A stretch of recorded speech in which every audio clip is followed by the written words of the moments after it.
Support for Iowa Catholic Radio and Making It Personal is provided by Sarah Vocations Ministry. Learn more at joinserra.org. Making It Personal with Bishop William Johnson on Iowa Catholic Radio and iowacatholicradio.com. Welcome to Making It Personal with Bishop Johnson. I'm Jean Till, and on today's show, we're visiting with Archbishop Joseph Naumann, the Archbishop of Kansas City, Kansas. Well, and we are just absorbing this news. Out on the loggia comes Cardinal Robert Prevost, now Pope Leo XIV. Oh, my goodness. I mean, just the shockwaves of that, Gene. Yeah. You're tearing up as I'm looking at you. Yeah, it's like Robert Francis, who? Because they paused, and I'm like, I don't know, Robert Francis. A Cardinal of the Holy Roman Church, and I, too, did not hear it. I was with the good people at St. Patrick's, the Mission Care board members at St. Patrick's in Council Bluffs. We were watching it. It was the Vatican feed on the flat screen there, and I didn't hear it. So I was like, okay, there's the American, there's Cardinal Robert Sarah, but it's the American. So would you have recognized his last name? Yes. Oh, you would have. Okay. Yes. Oh, yeah. No. He was not a front runner because as the word on the street, was no American, because consolidation. Of course, we're talking about a very different power, and a son of St. Augustine, son of Chicago in this way, Augustine distinguishes the city of God and the city of man. But he mentioned in his opening remarks the bridge building that is the pontiff's role, and building many so within the church and beyond the church to people of goodwill, and the bridge from the city of man to the city of God flows both ways, but the one has a kind of a roadblock at the end, whereas the other one continues on unto eternity. So that's where I think most of us all want to be.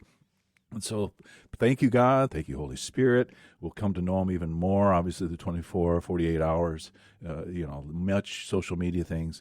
But, just noting so many different things. He wore the mozzetta and the stole, kind of the traditional garb for the newly elected pope. He seems to be, so moderate yet passionate about social justice, as was his namesake Leo XIII. Just the ways in which that missionary dimension from early in his life, that was there, and yet one who knows the internal workings of the church, familiar with canon law, his advanced degree. Interesting how he invoked, the unity, his motto, in illo uno unum, in the one Christ is our unity, and I think that's something for us all to remember. And the way in which he invoked three saints, the Blessed Mother, Mary, Pompeii was the feast day, the 8th, but then also St. Michael the Archangel and St. John the Baptist, that prophet of all prophets, the last in the line of prophets, who must decrease so that Christ may increase. So his humility and all that's there, but also St. Michael.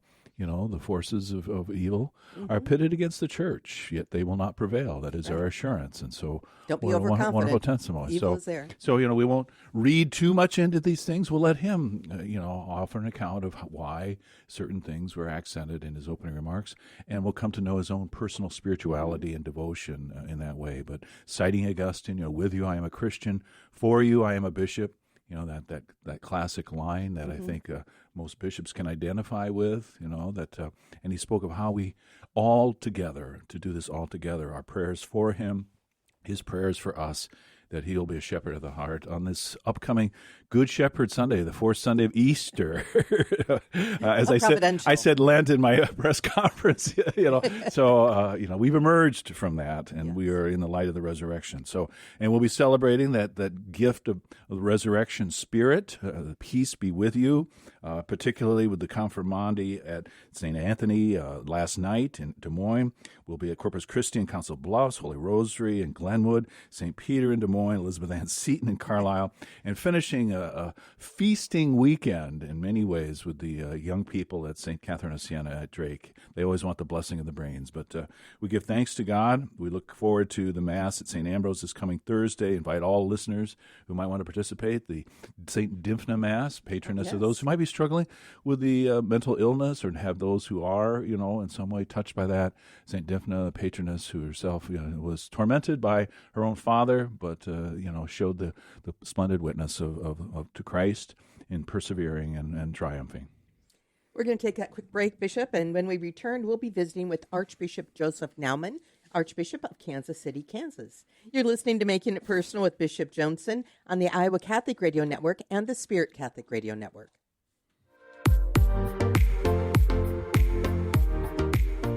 Welcome back to Making It Personal with Bishop Johnson. And on today's show, we're visiting with Archbishop Joseph Naumann, Archbishop of Kansas City, Kansas. Welcome, Archbishop Naumann. So good to have you. And I feel like in my young 5.5 years as a bishop, one of the great blessings is to be able to know you. You're kind of the dean of Region 9, Missouri, Iowa, Nebraska, Kansas bishops. I don't know if we call you the primate or not, or that distinction goes to the Archbishop of St. Louis, but that is your native archdiocese, both you and Archbishop Lucas, classmates and friends for a long time, both of you. Able to maybe set down a certain yoke of office this month, and Archbishop Lucas handing it off to his successor, Archbishop McGovern, this past Wednesday in Omaha, a grand celebration there. And you will be doing so with Bishop Sean McKnight, Archbishop Designate Sean McKnight, at the end of the month in Archdiocese of Kansas City, Kansas. So I don't know if you're taking any victory laps these days or being feted appropriately, I hope. Benedictine, one last graduation there, among others. Is that correct? Yeah. Yes, yeah. I'll be celebrating the baccalaureate Mass at Benedictine, which is such a jewel of the Archdiocese. It's a great place. But, yeah, I'm doing confirmations most nights, so we're still in that season. But, yeah, it's been very blessed. I've been here 21 years now in the Archdiocese, and so it's a blessing to be able to serve in one place that long. And I've basically been here for a generation, and just I've been extraordinarily blessed, and it's a great local church. Indeed, and kind of that. The border there, the prairie and the plains, as it rolls out across the Missouri River and all that is given there. And you commended to God your predecessor, who was blessed with many years, Archbishop Kelleher, just last year. Is that correct? Yeah, Archbishop Keller died this past November, and I came here as a coadjutor in 2004, so I had 9 months to serve with him, and that was really a blessing. It's a great way to transition a diocese, but he was a good friend and just filled with joy in it, and we're still benefiting from so many of the decisions he made and so many of the ways he impacted the life of the church here. So God rest his soul. Indeed. He's probably rejoicing because we have he was from Chicago, so Chicago Pope now, so I don't think he ever would have dreamed that. Which of us did, really? Yeah, and really. we devoted our opening segment to talking about this great news, but any observations you have for us or your reaction? I'm sure you've been engaging the media in the last 24 plus hours. Yeah, I never thought I would see a U.S. Pope in my lifetime, so God is full of surprises, and I don't know the Pope.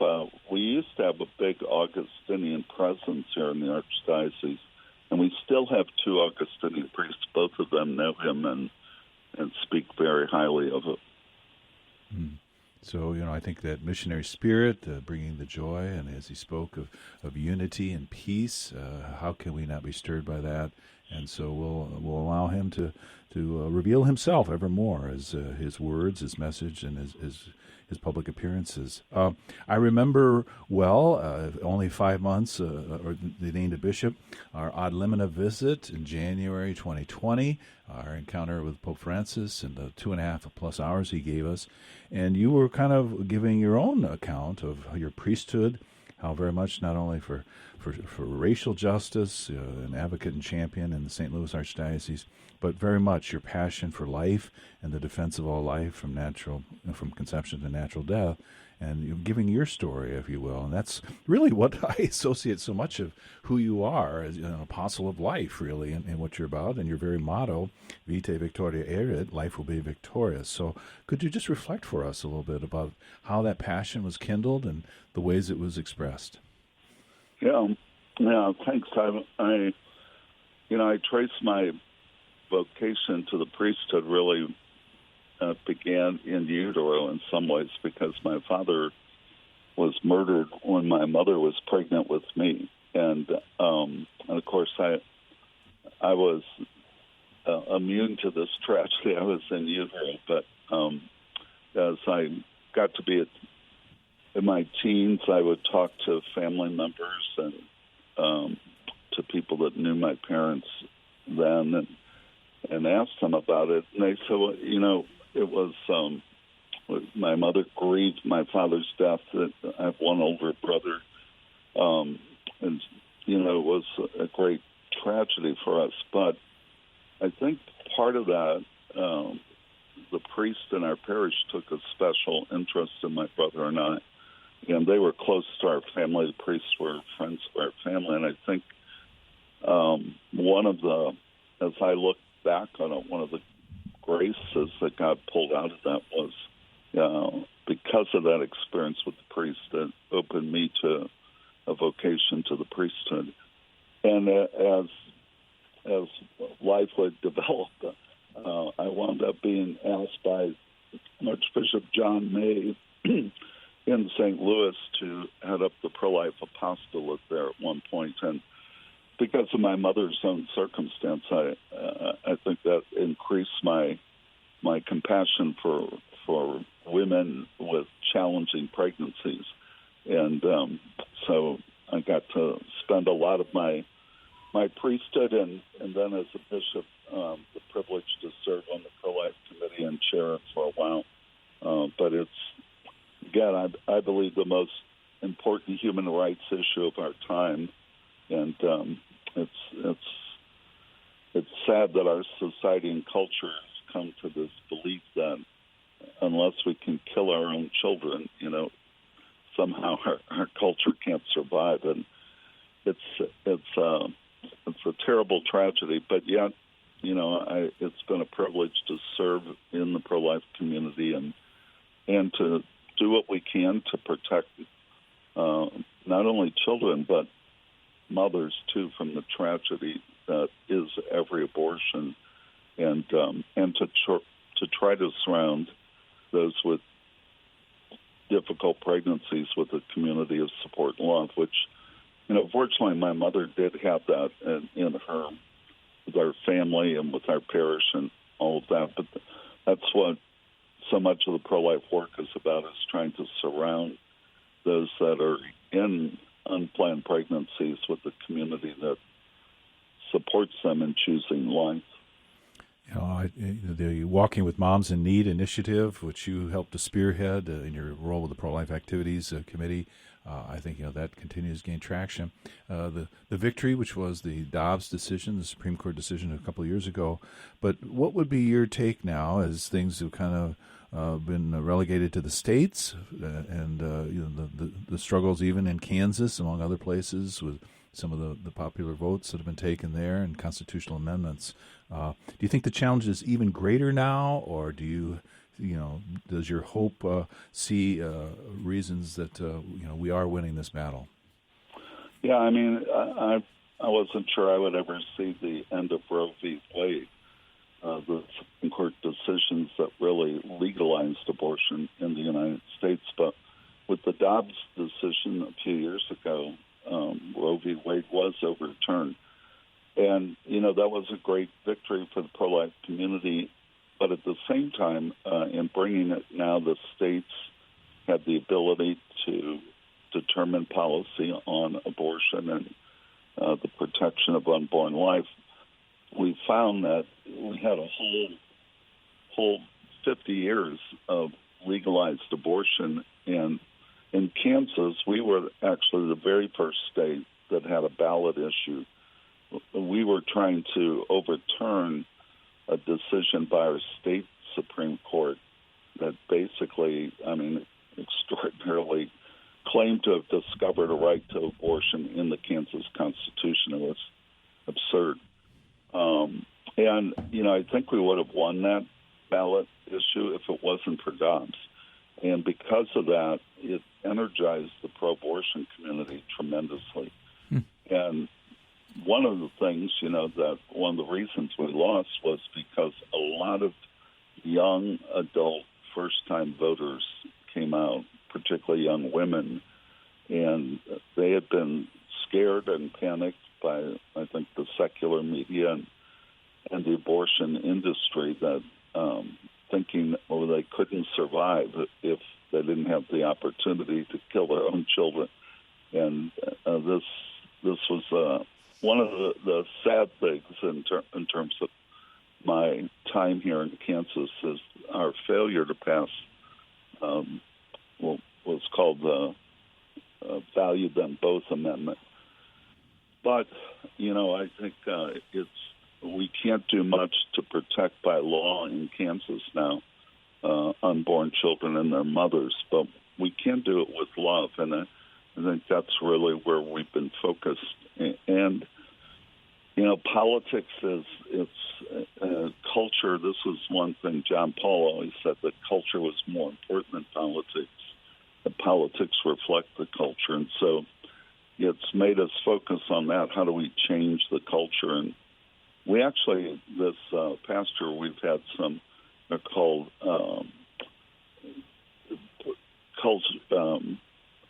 culture ministers who are, it's kind of like focus ministry, but they... With college students, focus ministry, yeah. And so it's, that's been a great blessing, but I think we have to do more of that to kind of transform the culture with the truth of the sanctity of human life. Certainly, and I think that pastoral charity in Iowa, the four bishops, supporting the more options for maternal support law, which finally is getting some traction, and so beautiful there. So maybe we take a turn here. Kansas City, Kansas always has a long tradition of forming lay people, education of not only the parochial school teachers as others. How, did you inherit, and what maybe some of the initiatives that you've seen flourish over your time as Archbishop? Yeah, when I got here, my predecessor, Archbishop Keller, had a new high school. It was actually under construction, but didn't open until I became the Archbishop. And he had a vision that he was very conscious in choosing the leadership for it. And one of the things they did from the very beginning was all of the faculty and staff committed to formation for themselves so that they could be witnesses of the faith to the students that they served. And I could see immediately what a great impact that was having. And so we went about trying to do that in all of our schools. So we have 6 high schools. We have 38 elementary schools.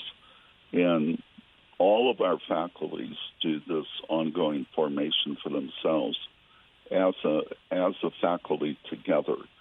And it's focused on helping them grow in their own love for Jesus and their own faith life, so that they can be witnesses of that, and they can integrate it into the curriculum, so that it's not just about the theology classes, but it's every aspect of the curriculum is helping to bring the Catholic worldview. And our coaches and everybody that's on that staff have to be wrapped around that mission. So we've seen great things. That this high school is our largest high school now. People come from all over the country. It's called St. James Academy, to look at what's happening. We're getting a lot of seminarians out of there, and several priests ordained. But all of our music to any bishop's ears, yeah. Well, that's tremendous. And is this inscribed in the contract, or it's really a transform culture that people just buy into this? And it's come on. There's a group here that's Public Association of the Faithful that I asked to help us with this. They're called the Holy Family School of Faith, and now it's been handed off. We actually operate a Catholic college in the Archdiocese. It's called Donnelly College, and it's part of what's called the Selos Institute. But we have these really gifted catechists that go into our schools and do this formation with the teachers. And the parishes and the schools, they help to fund it. We also give some funding to it from the Archdiocese, but it really, I'm just so pleased what I see happening in our schools today, and what a difference this has made investing in the formation of our teachers. Oh, wow, beautiful. And, something that we are certainly striving in the Diocese of Des Moines to continue to create that culture. Denise Mulcahy does a beautiful job in the Catholic Schools Office, but we need to continue to enlist others. And so always looking at best practices, and maybe we'll be inspired. I know some of our leaders and administrators are familiar with what you've done there. So, Archbishop, this has been fascinating. We're going to have to pause here for a moment. Okay. When we come back, we'll be continuing our conversation with Archbishop Joseph Naumann, Archbishop of Kansas City, Kansas. You're listening to Making It Personal with Bishop Johnson on the Iowa Catholic Radio Network and the Spirit Catholic Radio Network.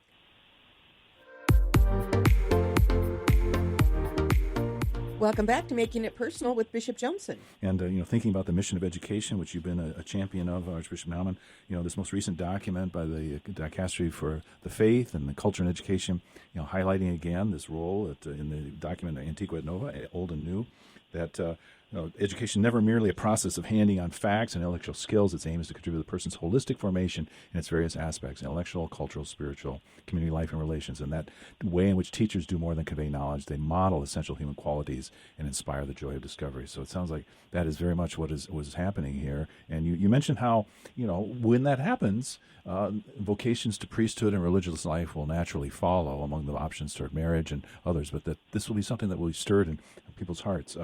You've been very much a spiritual father to seminarians, your role, and accompanying them. Before Pope Francis said it was cool to accompany. Yeah, no, I've always felt the most important thing I do as a bishop is ordain priest, because one zealous, dedicated priest will touch thousands, tens of thousands of lives. And so, when I was going through seminary, I never had a one-on-one meeting with the bishop who ordained me. We met with him once as a class before our ordination. Oh, really? Wow. Yeah, I mean, this is 50 years ago. But today, I think as bishops, we have to be much more involved. Back then, the culture supported the priesthood so much. Today, that's just not as true. And so I think as bishops, we have to really be more personally involved and encourage and accompany the men.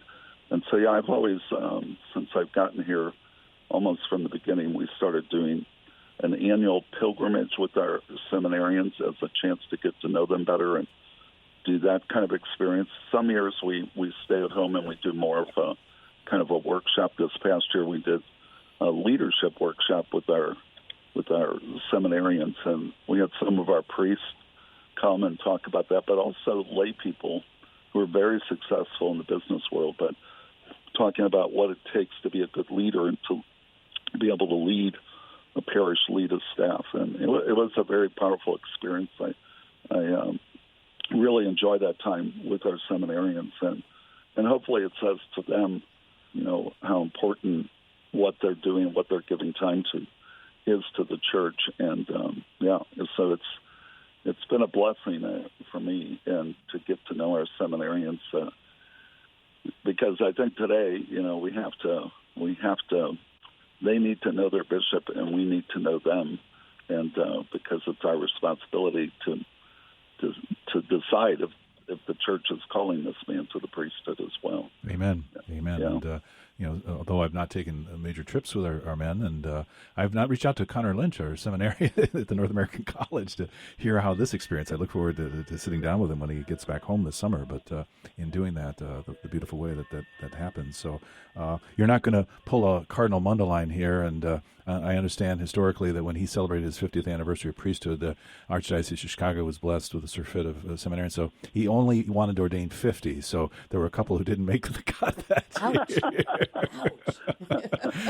Simply for symmetry, Yes, yeah, that would transform our presbyterate for sure to ordain 50. But yeah. Well, I hope, both, I don't know if you and Archbishop Lucas have planned any major road trips together, as now that your schedule affords a chance maybe to breathe a little bit more. But God's blessings on you, Archbishop Naumann, and thank you for the model that you serve not only to your people of a good shepherd, but to younger bishops like myself. And so thank you for that grace. And I hope you'll continue to make retreat with Region 9 out west so that we can always kind of have that time for casual conversation. Yeah, well, thank you. And young bishops like you give me great hope for the future of the church. So thank you. Thanks, Bill, for being a great bishop. And it's a blessed life, but it has its challenges. So wonderful. Well, thank you. And Jean, here we are. This has been another edition of Making It Personal with Bishop Johnson. Thanks to our guest and to all of our listeners throughout Iowa, Nebraska, Wisconsin, or wherever you may be listening to the Iowa Catholic Radio Network and the Spirit Catholic Radio Network. You can hear Making It Personal with Bishop William Johnson every week on Iowa Catholic Radio and iowacatholicradio.com. Support for Iowa Catholic Radio and Making It Personal is provided by Sarah Vocations Ministry. Learn more at joinserra.org.